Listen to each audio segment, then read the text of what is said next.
Salut à tous et bienvenue sur Field Day Tech. Après vous avoir expliqué comment faire de belles miniatures via Canva, aujourd'hui je vais vous présenter un autre outil qui est tout aussi utile, qui va vous permettre d'enlever l'arrière-plan de vos photos, de vos images, de vos logos, bref, d'à peu près tout. Cet outil s'appelle Remove BG, BG pour Background. C'est un outil qui est utilisable en ligne, qui ne nécessite aucune installation et qui est totalement gratuit. Avant toute chose, comme à l'habitude, je t'invite à t'abonner à ma chaîne YouTube via la petite action suivante pour recevoir les dernières vidéos que je posterai. On se retrouve maintenant pour l'utilisation de Remove BG. Donc, on se retrouve pour l'utilisation de Remove BG. C'est très simple. Dans ton navigateur, tu vas taper Remove BG et tu vas prendre le premier lien. Normalement, ça doit être le remove.bg/fr et on va voir l'utilisation. Tu vas voir, c'est extrêmement simple. Donc, ici, tu arrives sur la page d'accueil. Tu n'as pas besoin de t'enregistrer ou quoi que ce soit. C'est entièrement gratuit. Tu vas faire télécharger une image que tu auras au préalablement soit télécharger, soit faire un screenshot. Par exemple, ici, moi, j'ai pris la vidéo que j'avais fait sur le AX3600, donc j'ai fait un screenshot de cette image.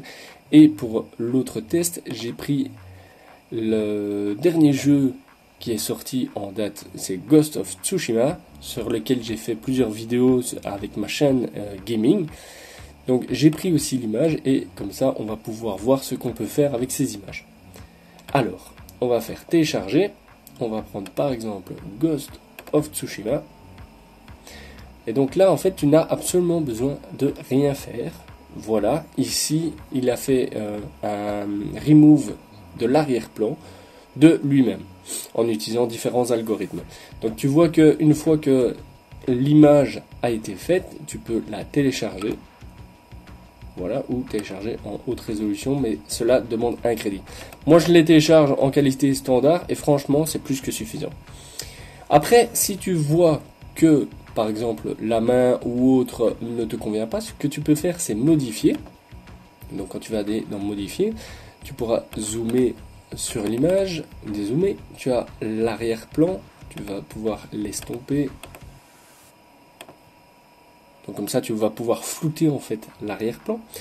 Et tu vas pouvoir aussi voilà, lui mettre de faux arrière-plans qui sont préenregistrés.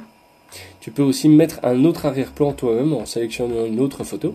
Tu peux mettre une certaine couleur. Et alors, chose très intéressante, c'est que si maintenant tu vois que, comme je te disais, par exemple la main a été effacée ou quoi que ce soit, quand tu vas dans modifier et effacer et restaurer, soit tu peux effacer, soit tu peux restaurer. Alors si tu effaces, eh ben, par exemple ici, voilà, la zone n'est pas très bien faite, ben, tu peux effacer. Comme ça, voilà. Tu peux gérer évidemment la taille de la brosse, hein. Mais tu peux aussi restaurer. Par exemple ici, si on voit que il manquait un détail, par exemple une cape ou autre, tu pourrais appuyer et en fait ça restaure l'image. Donc tu peux évidemment restaurer toute l'image, hein. Voilà, et tu peux revenir évidemment en arrière. Une fois que la modification te convient, encore une fois tu fais télécharger, hop, tu télécharges l'image et ici elle est bien reprise. Je te montre aussi via l'image avec l'AX3600. Donc, tu fais éliminer l'arrière-plan, télécharger une image. Donc voilà, là tu prends la photo de l'AX3600, tu le laisses faire, et voilà, hop, il a supprimé l'arrière-plan automatiquement. Encore une fois, tu peux modifier, tu peux exactement faire les mêmes modification qu'avec l'image de Ghost of Tsushima, tu peux effacer, restaurer et ainsi de suite. Une fois que tu as l'image comme tu la voulais, donc avec son arrière-plan supprimé, eh ben, tu peux aller dans Canva pour faire justement tes petites vignettes. Donc, par exemple, on revient à la vignette de YouTube. Je ne vais pas vous remontrer l'utilisation et tout de Canva parce que j'ai fait une autre vidéo là-dessus, mais vous pouvez aller voir cette vidéo pour vous en inspirer. Ici, vous allez dans importation, pardon. Vous allez importer une image, par exemple la dernière de Tsushima. Hop.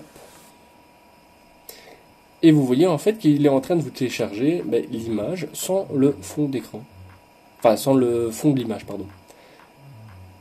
Voilà, et donc si on le met, et pour bien vous montrer qu'il n'y a plus le fond de l'image de Tsushima, voilà. Vous voyez que l'image est quasi parfaitement découpée, et donc vous pouvez vous servir de cette image pour faire vos montages et autres. Donc voilà tout pour l'utilisation de RemoveBG. Si vous avez des questions, n'hésitez pas à commenter cette vidéo en bas. Si vous avez aimé, un petit pouce bleu, ça fait toujours plaisir. N'hésitez pas aussi à vous abonner, à partager cette vidéo un maximum, et on se retrouve pour une prochaine vidéo. A plus!